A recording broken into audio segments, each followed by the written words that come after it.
दोस्तों नमस्कार।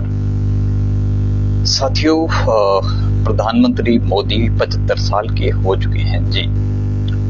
और 75 साल खासकर कोई सीमा रेखा तो नहीं मानी जाती है। वैसे अगर देखा जाए तो अगर आप स्वस्थ हैं तो और सक्रिय हैं तो आप किसी भी उम्र तक काम कर सकते हैं, किसी राजनीतिक पद पर रह सकते हैं। और ऐसा हुआ भी है, पहले कहीं बार हुआ है। राजनीतिक पद ही नहीं, अन्य जगहों भी बहुत सारी चीजें हैं कि लोग सक्रियता से जीते हैं या सक्रिय जीवन रहते हैं। अब जापानीज को देखिए या जो वेस्टर्न कंट्रीज हैं, वहां तो ये लोग 100 साल 90 साल में भी लगातार सक्रिय जीवन जीते हैं।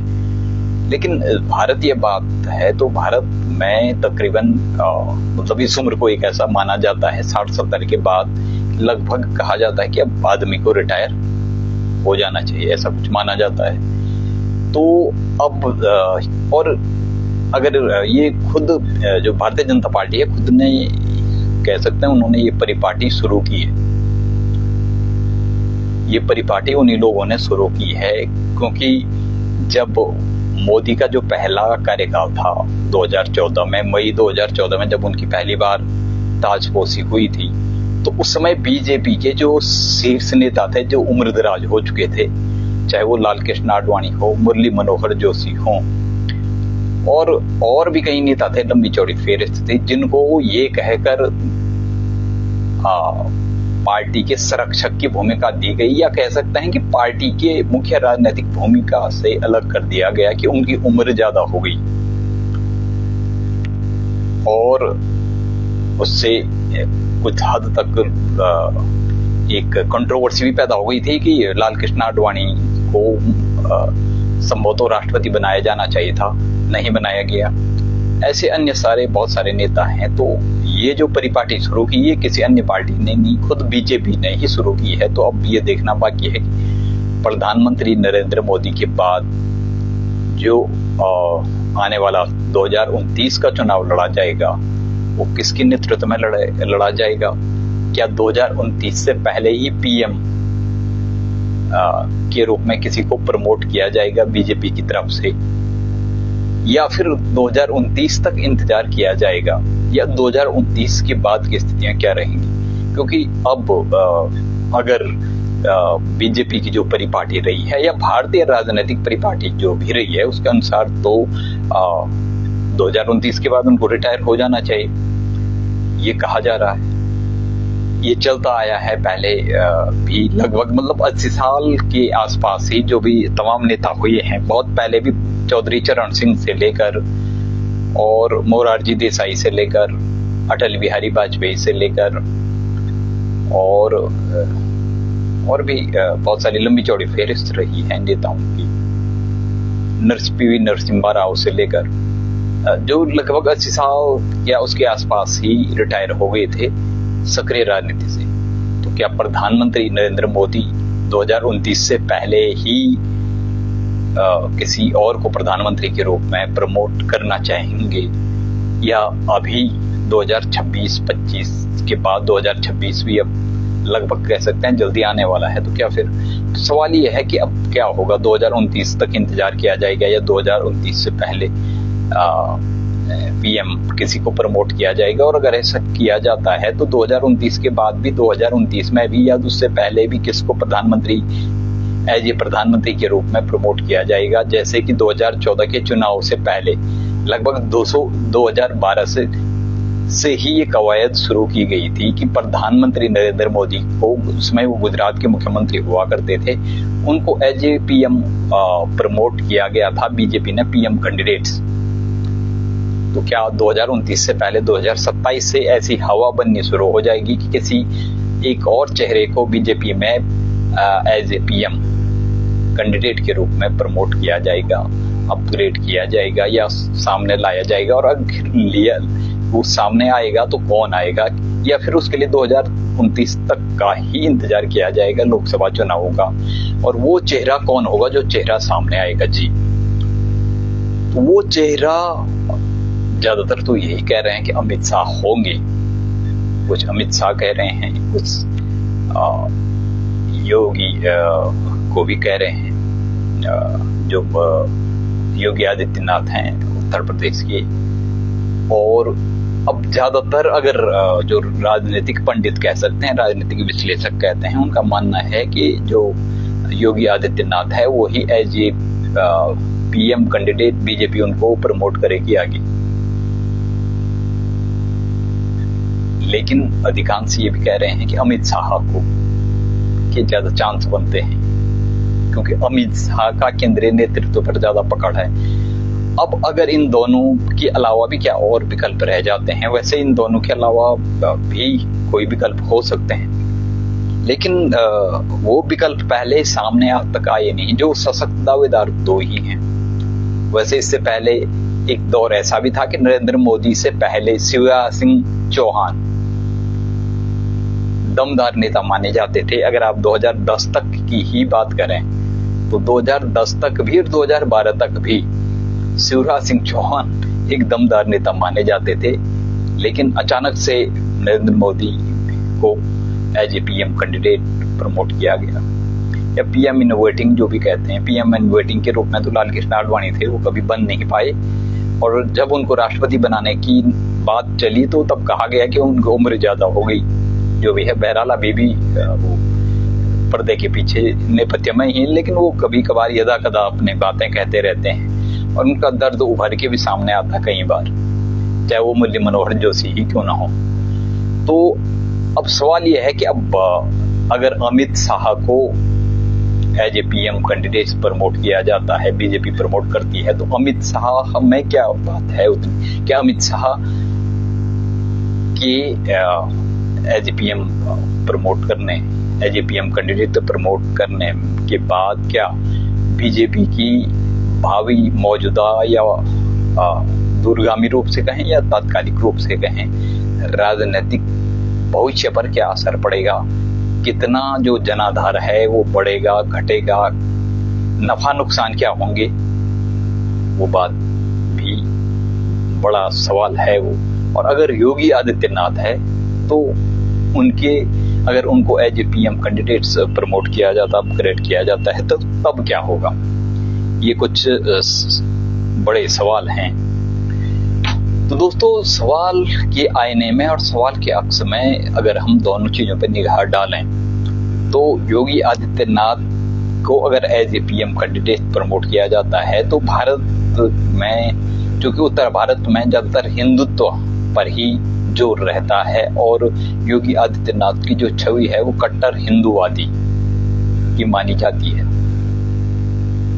वैसे अब ये हम नहीं कह रहे हैं, ये अब भारत में चाहे वो कितनी ही बड़ी बड़ी बातें क्यों न कही जाए, धर्मनिरपेक्षता की, पंथ निरपेक्षता की या जाति निरपेक्षता की, लेकिन आज भी भारत की एक कटु सच्चाई है, भारतीय राजनीति की कहें या समाज की कहें, कि वहां जाति, धर्म, क्षेत्र, भाषा, वर्ग सभी कुछ देखा जाता है।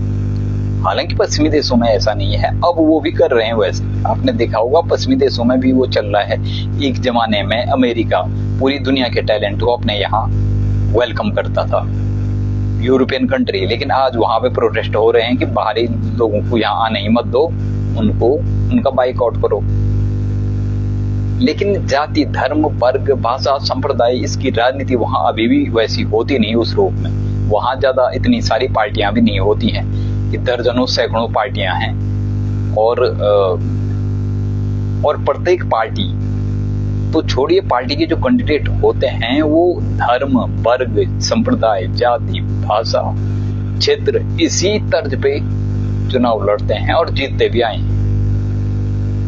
तो अब अगर इसका देखें तो जो हिंदू बहुल राज्य है, और खासकर उत्तर भारत में तो हिंदुत्व का जो जुआ है वही खेला जाता है। अधिकतर हिंदुत्व कार्ड, वही ट्रम्प कार्ड होता है, और उसी पे संभवतः तमाम सबसे बड़ी लोकसभा 80 लोकसभा सीटें होती है उत्तर प्रदेश में, वहाँ वो खेला जाता है। चाहे राजस्थान, मध्य प्रदेश हो, फिर गुजरात हो, महाराष्ट्र में तक ये सारी चीजें। हालांकि साउथ इंडिया में थोड़ा क्षेत्रीय पार्टियों का भी उभार है, थोड़ा इन चीजों पर कम जोर है, लेकिन उत्तर भारत की और मध्य भारत की जो ज्यादातर राज्य हैं वहां पे ये चीजें चलती हैं। तो अगर योगी आदित्यनाथ को as a PM candidate promote किया जाता है तो उसका फायदा बीजेपी को ये मिलेगा कि हिंदू बहुल राज्यों में, चाहे उत्तर भारत हो, मध्य भारत हो, पूर्व पश्चिमोत्तर के देश हों, राज्य हों, वहां पे फायदा मिल सकता है, क्योंकि वहां पे बहुत सीटें हैं। क्योंकि 80 सीटें आप लगा लो सिर्फ यूपी में ही है। राजस्थान में ही मेरे ख्याल से 35-36 लोकसभा सीटें राजस्थान में हैं। मध्य प्रदेश में भी तकरीबन 30-32 तो हैं। गुजरात हो गया, इन राज्यों को मिलाकर ही तकरीबन आप लगा सकते हैं कि 200 सीटों लोकसभा सीटों से ऊपर की सीटें हैं। मतलब 240-50 सीटें तो सिर्फ इन्हीं राज्यों से आती है। और अगर उसमें पंजाब भी जोड़ दें, उसमें हिमाचल प्रदेश, उत्तराखंड भी जोड़ दें, उसमें बिहार, आसाम भी जोड़ दें, तो फिर तो पूर्ण बहुमत की बात ही आती है। फिर तो 300 सीट से भी ऊपर पहुंच जाती है। और बीजेपी का जो नारा रहा है, पिछली बार था, अब की बार 400 पार। 400 पार तो नहीं हो पाया, हालांकि बीजेपी सिमट के 240 पे आ गई, जो 303 सीटें उसकी थी। अब उसके जो भी कारण रहे होंगे, वो बहुत सारे कारण हम पहले भी वो वीडियो बना चुके हैं, उसमें हम आपको बता चुके हैं कि ऐसे कौन से कारण थे कि अंदरूनी भी और उनके पार्टी से बाहर भी, जिसके कारण वो 400 पार के बजाय 240 सीटों में आ गई। और उसके बाद उनको चंद्रबाबू नायडू और नीतीश कुमार की पैसा के उनके सारे कहें या उनके समर्थन के आश्रय ही अपनी जो सरकार है उसको खड़ा करना पड़ा। तो ये योगी आदित्यनाथ के रूप में एक फायदा बीजेपी को है कि हिंदुत्व के नाम पर योगी एक ऐसा सबसे सशक्त उम्मीदवार है। जो योगी आदित्यनाथ हैं वो सबसे सशक्त, अगर हिंदुत्व के ट्रम्प कार्ड की बात करें तो योगी आदित्यनाथ सबसे सशक्त उम्मीदवार है इस मौजूदा दौर में। और अमित शाह की बात करें तो अमित शाह को अगर as a PM candidate promote किया जाता है तो अमित शाह की जो कॉर्पोरेट लॉबी है ना, चाहे वो अडानी है, अंबानी है या तमाम कॉर्पोरेट लॉबी है, उन पे अच्छी खासी पकड़ है उनकी, या उनके साथ उनका सामंजस्य ज्यादा बेहतर है, क्योंकि वो खुद गुजराती हैं, खुद व्यापारी हैं, खुद व्यवसायी हैं, रह चुके हैं या अभी भी हैं। उनका खानदान है, तमाम व्यापारी व्यवसायी हैं, चाहे नितिन गडकरी हों अभी। तो अब व्यापारी व्यवसायों से, उद्यमियों से, जो इंडस्ट्रियल हैं, कॉर्पोरेट लॉबी के लोग हैं, उनसे उनका उठना बैठना है, तालमेल है। तो अगर उस रूप में देखा जाए तो जो भी भारत में पूंजीपति राज्य हैं, इंडस्ट्रियल डेवलप राज्य स्टेट हैं, उनमें हो सकता है अमित शाह की अच्छी पकड़ हो, चाहे वो गुजरात हो, महाराष्ट्र हो, ये इंडस्ट्रियल रूप से बड़े अच्छे डेवलप स्टेट माने जाते हैं। या आगे भी अगर बहुत जगह हो, चाहे यूपी में हो, बिहार में हो, कहीं भी राजस्थान में हो, इंडस्ट्रियल डेवलपमेंट की बात करें तो शायद हो सकता है कि अमित शाह और नितिन गडकरी की जोड़ी को ज्यादा तवज्जो दिया जाए। या पार्टी के लिए फंडिंग जुटानी हो, चुनाव लड़ने के लिए, तो फंडिंग आज की सबसे बड़ी जरूरत बन चुकी है। आप लगा सकते हैं कि आज से 20 साल पहले जिस लोकसभा चुनाव पर औसतन एक सीट पर तकरीबन मतलब 1-2 करोड़ खर्च होते थे, आज तो पानी की तरह पैसा बहाया जा रहा है। 20-20 करोड़, 40-40, 50-50 करोड़ औसतन एक लोकसभा सीट पे खर्च किए जा रहे हैं। आप लगा सकते हैं सब पैसों का बोलबाला है। तो फिर सवाल ये उठता है कि अब क्या किया जाए। नफा नुकसान बीजेपी को अपने में देखना होगा कि वो योगी आदित्यनाथ को ज्यादा तवज्जो देती है या फिर अमित शाह ज्यादा वो एलिजिबल हैं या वो ज्यादा डिजर्व करते हैं, वो बात अलग है। वैसे बीजेपी का जो इतिहास रहा है उसमें एक चीज और देखी जाती है, अगर संघ के फैक्टर के रूप में देखा जाए, क्योंकि संघ का दखल भी बीजेपी में रहता है। ये प्रभाव कहें आप, दखल कहें, प्रभाव कहें, आप चाहें कुछ भी कह सकते हैं, क्योंकि बीजेपी की जो बुनियाद है वो संघ के द्वारा ही रखी गई है। संघ से ही काफी हद तक प्रभाव रहा है उस चीज पे। और बीजेपी को एक जमीन मिली है उसकी फाउंडेशन पड़ी है या उसको अपनी राजनीतिक जमीन शुरू किया है, राजनीतिक जो सफर बीजेपी का सफरनामा शुरू हुआ है, तो उसकी कभी शुरुआती जो खुरदुरी रहा है या खुरदुरी जमीन है, और उसके बाद जो राजनीति की सपाट जमीन हो या खुरदुरी जमीन हो, उतार चढ़ाव हो, संघ का डायरेक्टली और इनडायरेक्टली हस्तक्षेप भी रहा है और प्रभाव भी रहा है। मोदी युग आने के बाद भी, बावजूद इसके कि मोदी के नाम पे वोट पड़ रही हैं, ये बात हुई, और नरेंद्र मोदी को लार्जर देन पार्टी का कहा गया, लेकिन संघ से ऊपर आज तक वो भी अपना कद नहीं बढ़ा पाई। उसके लिए उनके पास चांस था 2024 में, अगर वो 400 सीटें पार कर जाते तो शायद उनका रुतबा कद संघ से भी ऊपर हो जाता, लेकिन ये दुनिया में कहीं संभव नहीं हो पाया है। Larger than country, larger than वो रुतबा हासिल करने की कोशिश कई लोगों ने की, उनमें हिटलर का एक सबसे मुख्य उदाहरण है। हिटलर ने larger than state, larger than country के रूप में अपने को प्रमोट किया, कुछ हद तक सफल भी रहे, लेकिन जब उन्होंने कहा कि मैं लार्जर देन यूरोप बनूंगा, लार्जर देन वर्ल्ड बनूंगा, तो फिर तो स्थितियां आप जानते हैं कि क्या स्थितियां हुई।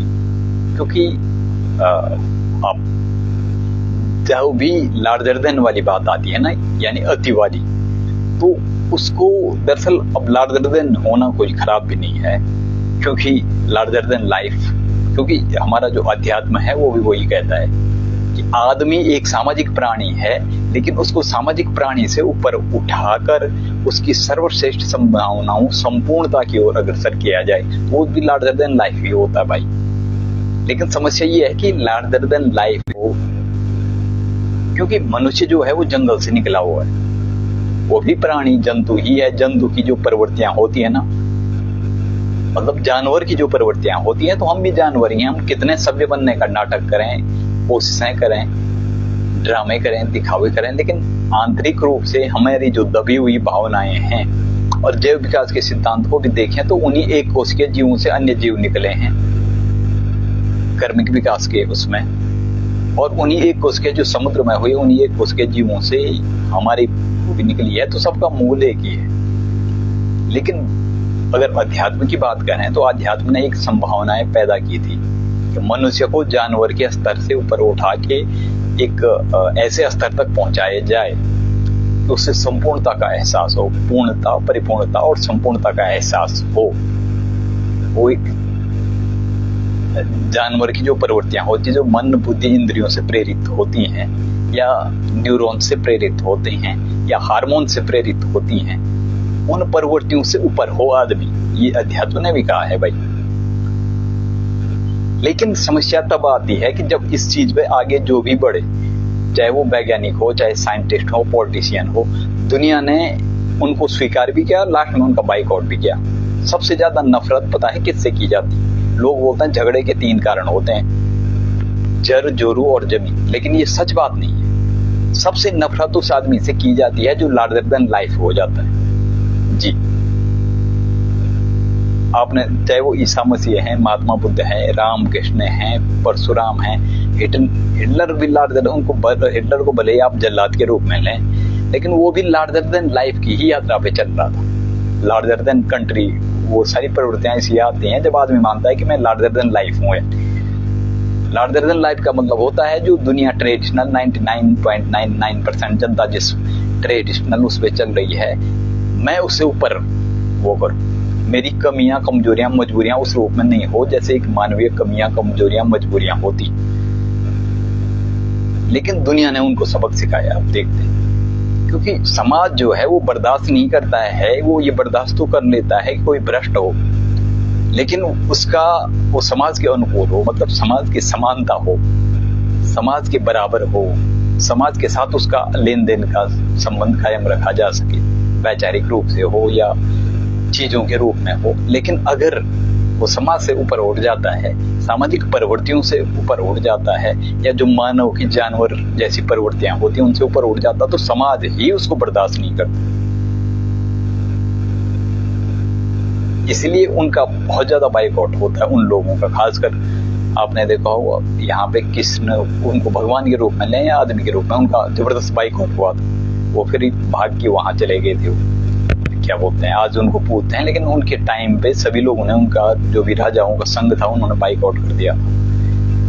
यही हाल परशुराम के साथ हुई। ईसा मसीह हो, सुकरात हो, अरस्तु हो, ये लोग सब इन्होंने वही कोशिश की थी। उन्होंने एक प्राइमरी एक्सपेरिमेंट किया था खुद पे, क्या हम मन बुद्धि इंद्रियों से या हमारे जो केमिकल रिएक्शन होती है हमारे शरीर से, क्या हम उससे ऊपर उठ सकते हैं? क्या ये संभावना पूरी हो सकती है कि हम मानवीय जो प्रवृत्तियां, जो मानव के रूप में जानवर जैसी हमारे शरीर में प्रवृत्तियां हैं, या हार्मोन से कहें, न्यूरॉन से प्रेरित कहें, या मन बुद्धि इंद्रियों से प्रेरित कहें, जो प्रवृत्तियां हैं, उससे आगे की कौन सी दुनिया है? उससे आगे का जो अनुभव है वहां तक पहुंचने की उन लोगों ने कोशिश की, लेकिन समाज उस चीज को बर्दाश्त नहीं करता है। ये एक बहुत कटु सच्चाई भी है। और क्योंकि समाज में वो कोई काम, समाज उस चीज को बर्दाश्त नहीं करता जो काम उनमें से कोई नहीं कर सकता, और किसी एक ने कर दिखाया ना। समाज तो चाहता है कि समान आदमी, मैं बोल रहा हूँ, आदमी भी एक जानवर है, उसमें भी प्रतिस्पर्धा है समानता की, एक दूसरे को पीछे करना, बराबरी करना, या जो भी है, ईर्ष्या, द्वेष, प्रतिस्पर्धा, जो भी कहें आप। लेकिन अगर कोई इस प्रतिस्पर्धा से ऊपर उठ जाता है, और ऐसा ऊपर उठ जाता है कि पूरा समाज में कोई भी आदमी चाह के भी वहां तक नहीं पहुंच सकता, वो उसकी हर चीज में वो बराबरी कर सकता है, लेकिन एक चीज में वो बराबरी नहीं कर सकता है, कोई नहीं कर सकता, तो समाज उसका बाइकआउट कर देता है, उसको सजा देता है। ये भारत में भी लागू होती है, हम कितना ही कुछ कह लें, लेकिन आज भी आदमी को पूर्ण, परिपूर्ण और संपूर्णता की जो परिभाषा है ना, जो सुकरात, प्लेटो और वो अष्टावक्र पाणिनि के टाइम से शुरू हुई थी, वो आज तक भी पूरी नहीं हुई, क्योंकि समाज ने किसी भी आदमी को पूर्ण, परिपूर्ण और संपूर्ण बनने की राह पर कंप्लीटली, अल्टीमेटली लास्ट पीक तक नहीं पहुंचने दिया है। तो उसको पीक से पहुंचने से पहले उसका इतना बाइकआउट किया गया, या उसको मारा ही गया, फिर या मरने पे मजबूर कर दिया गया। तो लार्जर देन लाइफ जो हम बता रहे हैं कि प्रधानमंत्री जैसे नरेंद्र मोदी को कहा गया था कि लार्जर देन पार्टी हो गई है, लेकिन वो लार्जर देन कंट्री नहीं हो पाई। हाँ, एक चीज जरूर थी, अगर वो 400 के पार उनकी पार्टी पहुंच जाती तो शायद वो लार्जर देन आरएसएस हो सकते थे। आरएसएस वो भी कंट्री नहीं, लार्जर देन कंट्री होना मतलब फिर तो सभी लोग विरोधी हो जाएंगे भाई। नेपोलियन और ये सारे लोग थे, वो लार्जर देन कंट्री होने की उन्होंने कोशिश की, तो फिर उनके अपने ही लोग उनके खिलाफ हो गए। जूलियस सीजर, उन्होंने लार्जर देन कंट्री होने की कोशिश की, पूरे यूरोप में छाने की कोशिश की, पूरी दुनिया में बाजीराव पेशवा, तो उनके लोगों ने उनको स्लो पॉइजन खिला दिया, मार दिया, कुछ भी उनके साथ षड्यंत्र कर दिया। क्योंकि हम वो बर्दाश्त नहीं कर सकते हैं कि कोई हम ऐसे वो काम करे जो हम कभी कर ही नहीं सकते। हम पैसों में बराबरी कर सकते हैं, हम मैन पावर, मनी पावर में बराबरी कर सकते हैं, लेकिन जो लार्जर देन लाइफ वाली बात है ना, उसकी बराबरी कोई नहीं कर सकता है। उस राह पे जो बढ़ता है, उस राह पे न तो कोई चलने की हिम्मत करता है, वो दुस्साहस करता है, न उस राह पे कोई जो बढ़ चला है काफी आगे, उसके साथ हमारी किसी प्रकार से कंपटीशन रह ही नहीं जाता। हम कंपटीशन करने के लायक ही नहीं रह जाते हैं उस आदमी। नतीजतन हम उससे घृणा करते हैं, जिसको हम डिफीट नहीं कर सकते हैं, कंप्लीट नहीं कर सकते हैं, तमाम कोशिशों, मैन पावर, मनी पावर के बावजूद उससे हम घृणा करते हैं बुरी तरह से। जो बात चलती है ना कि संत हों या बड़े योद्धा हो, ये उनसे, उनके अपने ही लोगों ने उनको मरवा दिया। उनसे नफरत की बात वही थी कि वो उसी राह पे बढ़ रहे थे, जो लार्जर देन वाली बात आती है ना, वही। तो अब उसी राह पे कम हो गई। शुरुआती तौर में तो प्रधानमंत्री मोदी जी भी बढ़ चले थे, लेकिन वो शुरुआती दौर कह सकते हैं, प्राइमरी स्टेज, लेकिन वो भी उससे आगे नहीं बढ़ पाए। हाँ, ये एक संभावना थी कि वो लार्जर देन लाइफ और अन्य चीजें बात की बात है, वो लार्जर देन पार्टी हो सकते थे, लार्जर देन आरएसएस हो सकते थे, अगर वो 400 पार कर जाते। लेकिन बड़ी बात यह है कि राजीव गांधी के अलावा कोई भी आज तक 400 पार नहीं कर पाया है। सिर्फ और सिर्फ राजीव गांधी पहले और अभी तक first and last prime minister हुए हैं भारत में, जिन्होंने कांग्रेस को 400 पार करवाया था, जिनके नेतृत्व में कहें 400 पार कांग्रेस हुई थी 1984 में इंदिरा गांधी की हत्या के बाद जो चुनाव हुए थे। जी,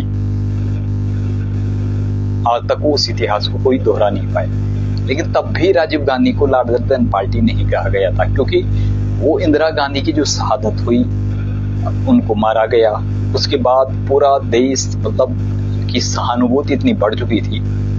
और इंदिरा गांधी को लेकर, चाहे उनके व्यक्तिगत जीवन को हो, चाहे सार्वजनिक जीवन को लेकर हो, चाहे उनके फैसलों को लेकर हो, तमाम कंट्रोवर्सी भी होती है, लेकिन उनकी उपलब्धियां भी गिनाई जाती है। आपातकाल को एक काला धब्बा माना जाता है, तो दूसरी तरफ उन्होंने बैंकों का राष्ट्रीयकरण करवाया, हरित क्रांति को नई ऊंचाइयों तक पहुंचाया। उसके अलावा उन्होंने परमाणु परीक्षण करवाए, तमाम विरोधों प्रतिरोधों के बावजूद बांग्लादेश का विभाजन करवाया। ये चीजें कोई ऐतिहासिक मानी जाती हैं कि ऐसा फैसला उस रूप में देश उनके साथ कम हो गई, जब उन पे गोलियां चलाई गई, उनकी हत्या की गई, उसके बाद राजीव गांधी के साथ सिंपैथी इतनी थी तो वो 400 पार हो गए।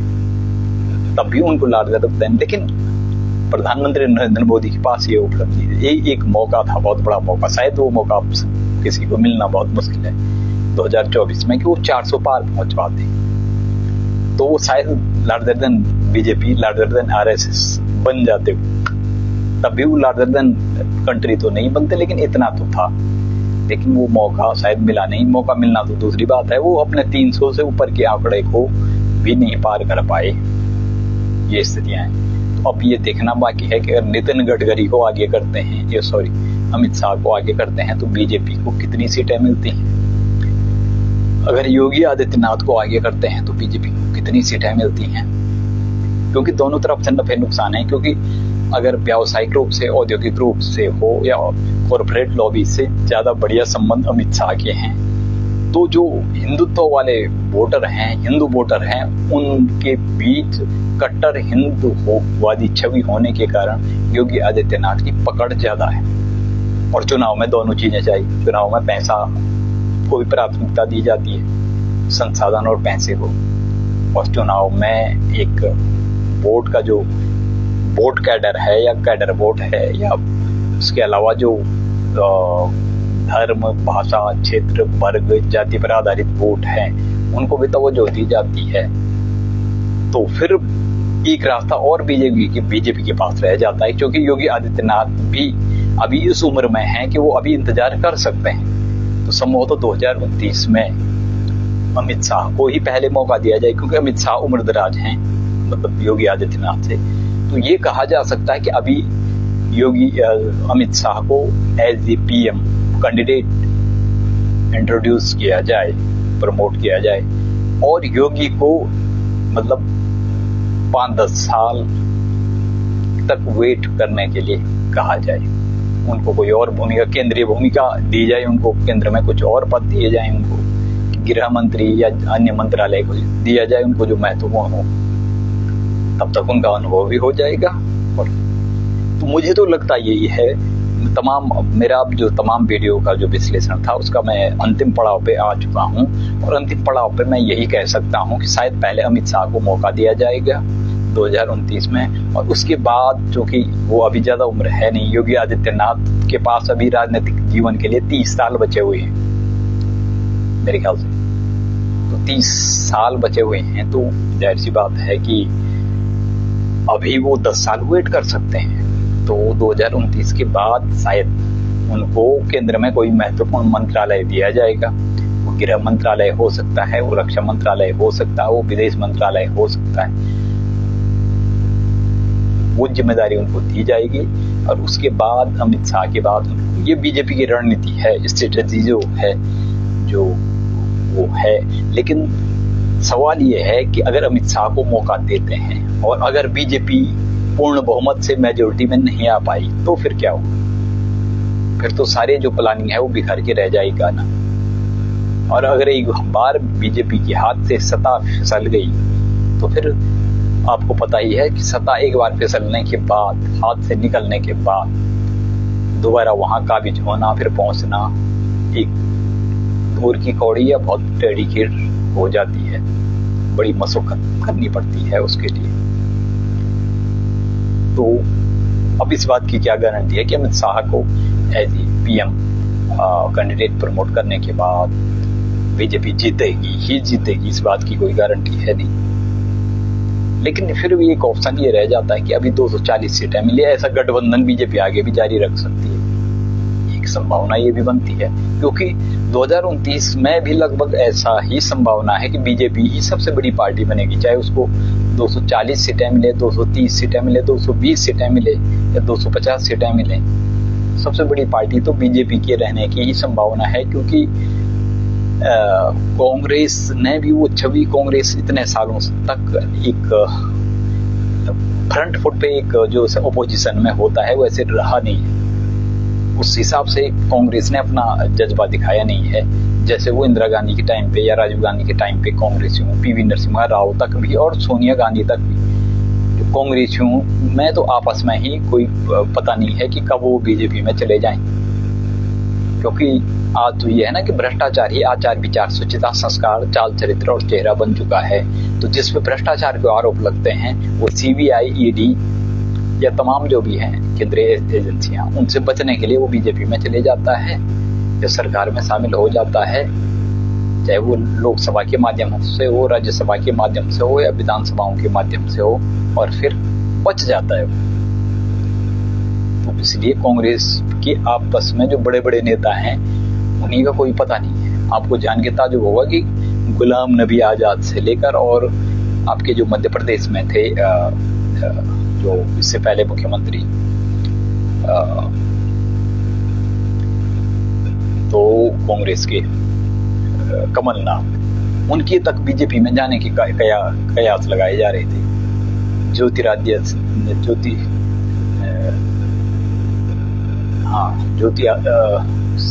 वो सिंधिया परिवार के लोग हैं या जो भी हैं, तमाम महाराष्ट्र की राजनीति में आप देख चुके हैं क्या स्थितियां हो रही हैं। अजीत पवार से लेकर और देवेंद्र फडणवीस से लेकर तमाम लोगों के बीच कि उनका कब पता नहीं चल रहा है कि कब शिवसेना के दिग्गज ही बीजेपी में पलायन कर जाएं। वैसे केंद्र में भी हो रहा है, क्योंकि सबको डर है, क्योंकि भ्रष्टाचार में सभी जो काजल की कोठरी होती है तो उसमें सब पे काजल तो लगा ही है। तो राजनीति, क्योंकि भाई आज जमाना भारत में जो राजनीति है ना, राजनीति का मतलब, लोकतंत्र का मतलब सिर्फ व्यक्तिगत या पार्टीगत स्वार्थों की राजनीति रह गई है। लोकतंत्र की जो बहुआयामी और बहुउद्देशीय और व्यापक जो मतलब मायने थे वो कहीं खो गए हैं या खत्म हो चुके हैं या उनको खत्म कर दिया गया है। लोकतंत्र के जो मतलब मायने थे, संविधान के मतलब मायने थे, समता, न्याय, निष्पक्षता, विकेंद्रीकरण, वो तो खत्म हो चुके हैं। उनकी जगह ले लिया है व्यक्तिगत स्वार्थों ने, चाहे वो पार्टीगत हों या व्यक्तिगत राजनेताओं के स्वार्थ हों। नतीजतन सब भ्रष्टाचार में लिप्त पाए जा रहे हैं। जैसे कोई किसी का सामने आ गया, मामला खुल गया, तो केजरीवाल जैसी स्थिति हो जाती है। जिनके नहीं खुले तो वो तो फिर वो गडकरी साहब जैसे रहते हैं कि साहब हमने तो कुछ किया ही नहीं, ऐसा भी हो जाता है। तो अब सवाल ये उठता है कि जब सब ही उस भ्रष्टाचार की चाशनी में सबने उस चाशनी के मिठास को चखा है, तो फिर कहाँ कोई बच जाता है, वो चाहे क्षेत्रीय पार्टियां हो या राष्ट्रीय पार्टियां। इसलिए जैसे उन पे ईडी, सीबीआई या सीवीसी तमाम एजेंसियां पीछे पड़ती हैं, वैसे वो बीजेपी का दामन थाम लेते हैं। ये भी संभव, इसलिए कोई बीजेपी को मजबूत प्रतिबद्धता के साथ बीजेपी के सामने खड़ा नहीं। इसलिए हम बोलते हैं कि जनता ने भी सब पे दांव खेला, कांग्रेस पे दांव खेला, क्षेत्रीय पार्टियों पे दांव खेला, गठबंधन के पर दांव खेला, बीजेपी पे दांव खेला, लेकिन सभी एक सांपनाथ एक नागनाथ निकला। दोनों ने ही जनता को डसा, लूटा, खसोटा, बेदा कोई भी नहीं है। आज स्थितियां ये हैं कि अब समझ में नहीं आता है कि राजनीतिक शून्यता और राजनीतिक विकल्पहीनता के जिस चौराहे और चक्रव्यूह में, जिस भंवर जाल भ्रम जाल में और भूल भुलैया में जनता फंस चुकी है, अब समझ में नहीं आता है कि अब किस पे दांव खेला जाए। तो नतीजतन अब लोगों का भरोसा ये भी नहीं है कि बीजेपी नहीं है तो फिर कांग्रेस को, एक समय ऐसा आता था ठीक है साहब कांग्रेस नहीं, बीजेपी नहीं, क्षेत्रीय पार्टियों का गठबंधन, लेकिन अब तो कोई भरोसे के लायक ही नहीं रह गया। आप सोचिए उस अरविंद केजरीवाल को जो 2010-12 में अन्ना हजारे आंदोलन में दुआएं खाता था, कसमें खाता था, रोता था, चिल्लाता था कि मैं भ्रष्टाचार को मिटाऊंगा, मैं खुद 2 जोड़ी 3 जोड़ी कपड़ों में ही मैं रहूंगा, मैं कभी ऐशो आराम की जिंदगी नहीं जीऊंगा, मैं सड़क से लेकर खेत खलिहानों से लेकर गली मोहल्लों से लेकर 24 घंटे में आप लोगों के साथ कदम से कदम और कंधे से कंधे मिला के खड़े रहूंगा। 10 साल बदलते बदलते अरविंद केजरीवाल की ऐशो आराम बढ़ गई, संपत्तियां बढ़ गई, वो सारे वादे इरादे उनके धरे के धरे रह गए, जिनके सारे उन्हें सदा सियासत की सीढ़ियां चढ़ रही थी। तो क्या जो तमाम ये जो स्वच्छ पारदर्शिता, भ्रष्टाचार मुक्त शासन प्रशासन, गरीबी हटाओ, ये तमाम जो वादे किए जाते हैं, क्या वो सत्ता सियासत की सीढ़ियां चढ़ने के लिए ही उनको एक पुल के रूप में, एक सीढ़ियों के रूप में उपयोग किया जाता है, या उसको ढाल और एक हथियार के रूप में उपयोग किया जाता है? और सत्ता सियासत में पहुंचते ही सब पे सत्ता सियासत का वही रंग चढ़ जाता है जो पहले से होता आया है, या अब वो चीजें और बढ़ रही हैं। खासकर उदारीकरण के बाद तो स्थितियां भारत में बेहद नाजुक हो चुकी हैं। ये तमाम चीजें हैं, तमाम चीजों का विश्लेषण हम आपको बताते हैं। देश आज जिस संक्रमण काल के दौर से और जिस विकल्पहीनता के और राजनीतिक शून्यता के दौर से गुजर रहा है, उसमें तो अस्तित्व की लड़ाई भी है, ये भारत के अस्तित्व की लड़ाई भी है। हम सच कह रहे हैं, अगर ऐसी मौजूदा स्थितियां रही तो शायद आने वाले वक्त में, जल्दी निकट भविष्य में, न तो वास्तविक रूप में भारत रह पाएगा, न वास्तविक रूप में भारतीय रह पाएंगे। वास्तविक भारत और वास्तविक भारतीयता कहीं खो जाएगी, और वास्तविक जब भारत और भारतीयता ही खो जाएगी, फिर भारत का वास्तविक लोकतंत्र कहाँ रह जाएगा, वास्तविक संविधान कहाँ रह जाएगा? और जब वास्तविक लोकतंत्र, वास्तविक संविधान, वास्तविक भारत और भारतीयता ही नहीं रह जाएगी, तो फिर किसी देश के होने के मतलब मायने ही कहाँ रह जाते हैं? तो ये बड़े सवाल हैं। इन सवालों के अभी आपको उतने बड़े न लगे हालांकि, लेकिन आने वाले 20-30 साल भारत के लिए बहुत निर्णायक हैं, बेहद निर्णायक।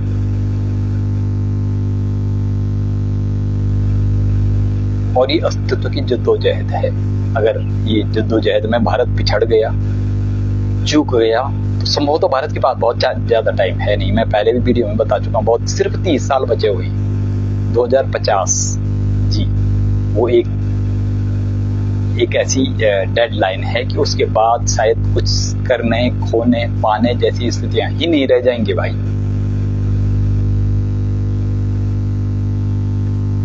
सुपर पावर बनना तो दूर, सुपर पावर तो अब्दुल कलाम साहब ने तो कहा था कि 2020 में सबसे ज्यादा यूथ होगा भारत के पास। 2020 से 30 के बीच भारत समग्र और समावेशी विकास की नई ऊंचाइयों को छू के विकसित बन जाएगा। कहाँ विकसित बन पाए भाई? आज 80 करोड़ युवा हैं, कहाँ उनको न स्किल डेवलपमेंट है, न उनको वर्ल्ड क्लास एजुकेशन है, न उनके पास वर्ल्ड क्लास स्किल है, न उनके पास वर्ल्ड क्लास इंफ्रास्ट्रक्चर है, न अपॉर्चुनिटी है, कुछ भी नहीं है। जो इतना बड़ा मैन पावर है, उसका यूटिलाइज सही रूप में करने के लिए कुछ किया नहीं गया, तो सुपर पावर बनना तो दूर, आप अमीरी गरीबी की खाइयां और बढ़ती गई। आज स्थितियां ये है कि 1947 में उतनी बदतर स्थितियां नहीं थी जितनी आज हो चुकी। 1947 में भी भारत की जनसंख्या 35-40 करोड़ थी, लेकिन 2 करोड़ 3 करोड़ लोग ही गरीब हुआ करते थे। आज भारत की 80% एसेट्स और जो कैपिटल है वो सिर्फ 17% लोगों के हाथ में है। आप कल्पना करो। और बाकी 80% जो लोग हैं वो सिर्फ 20-30% जो एसेट्स और कैपिटल होती है उसी पे जिंदा रहने पे मजबूर हैं। लेकिन बावजूद इसकी वो कभी हो हल्ला मचाते नहीं हैं। जैसे बांग्लादेश, यूरोपियन कंट्रीज में हो, श्रीलंका में हो, मालदीव में हो, या अफगानिस्तान सहित तमाम देशों में, जैसे तुर्की और फ्रांस, कनाडा जैसे देशों में छोटी सी बात पे भी जनता सड़कों पे आ जाती है, संसद में घुस जाती है। भारत में ऐसा कुछ हो ही नहीं पाता। संसद में घुसना तो दूर की कौड़ी है। भारत में एक भ्रष्ट काम करने पे और कुछ गड़बड़ करने पे, करप्शन करने पे आप एक पुलिस वाले पे भी हाथ नहीं डाल सकते, एक प्रधान और एक विधायक पे भी हाथ नहीं डाल सकते। तो संसद में घुसना और विधानसभाओं में घुसना तो दूर की पड़ी है, क्योंकि भारतीय यूथ जो है ना, भारतीय यूथ सोया हुआ है, पता नहीं कहाँ खोया हुआ है। क्योंकि 1000 सालों तक हमने गुलामी झेली अगर, तो वो वही चीजें हैं कि भारतीय जो सभी वर्ग हैं वो कहीं संलिप्त नहीं रहे। उनको ये रहे कि हमें 2 वक्त की रोटी मिल जाए, निवाला मिल जाए, बस उसी पे हम रह जाएंगे। जो आन बान शान स्वाभिमान पहचान वो हमें नहीं चाहिए साहब। वो चाहे औरंगजेब और चंगेज खान का दौर रहा हो या उससे पहले मोहम्मद बिन कासिम से लेकर और वो महमूद गजनबी या मोहम्मद गौरी का दौर रहा हो, या फिर फ्रांसीसी, पुर्तगाली, डच और ये जो अंग्रेज हैं उनका दौर रहा हो, आम आदमी भारत में हमेशा चुपचाप ही रहा है, खामोश। थोड़ा बहुत जो छुटपुट लड़ाइयाँ चाहे अंग्रेजों ने लड़ी, चाहे वो फ्रांसीसी, डच आए, उन्होंने यहाँ पे काफी कब्जा किया।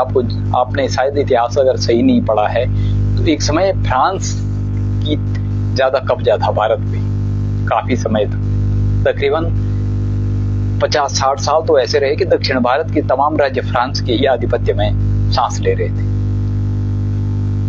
तो वहां के जो राजा महाराजा जमींदार थे, कुछ एक लोगों ने लड़ाइयां लड़ी, उनके सैनिकों ने लड़ाई। भारत की जनता तो खामोश मूक दर्शक पहले भी थी, आज भी है और भविष्य में भी रहेगी। तो मैं बता रहा हूँ, ये अस्तित्व की जो जद्दोजहद है उसको हमेशा के लिए खो देंगे। तो सवाल शुरू हुआ था प्रधानमंत्री के पद का दावेदार बीजेपी में अब कौन है।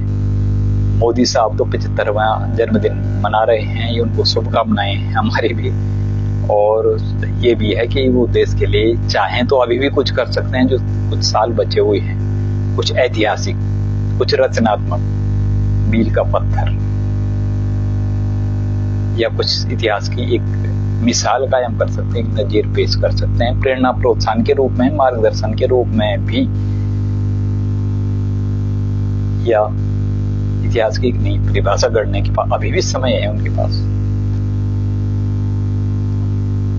क्या करते हैं क्या नहीं करते हैं आप भी देखिए। लेकिन हमारा तो यही है कि भाई पीएम इनोवेटिंग, पीएम कैंडिडेट के रूप में पहले अमित शाह को ही प्रमोट किया जाएगा, उसके बाद 5-10 साल 12-15 साल बाद शायद योगी आदित्यनाथ को ही प्रमोट, उनके बाद अब योगी आदित्यनाथ को प्रमोट किया जाएगा। हाँ, अगर सिर्फ हिंदुत्व वाली लहर देखी जाती है तो फिर योगी आदित्यनाथ को आगे किया जाएगा, लेकिन ऐसा फिर संभावना कम लगती है। संभावना ये है 2029 में पीएम कैंडिडेट अमित शाह ही होंगे, और उसके बाद 2035 या 2040 में संभवतः योगी आदित्यनाथ को ही पीएम कैंडिडेट प्रमोट किया जाएगा। लेकिन उस बीच बीजेपी क्या मेजोरिटी, पूर्ण मेजोरिटी में आती है, नहीं आती है, फिर गठबंधन का सहारा लेती है, क्या होता है, इसके लिए आप भी भविष्य तक का इंतजार कीजिए। और भविष्य को जानने के लिए हम भी भविष्य तक का ही इंतजार करेंगे कि भविष्य किस करवट लेगा।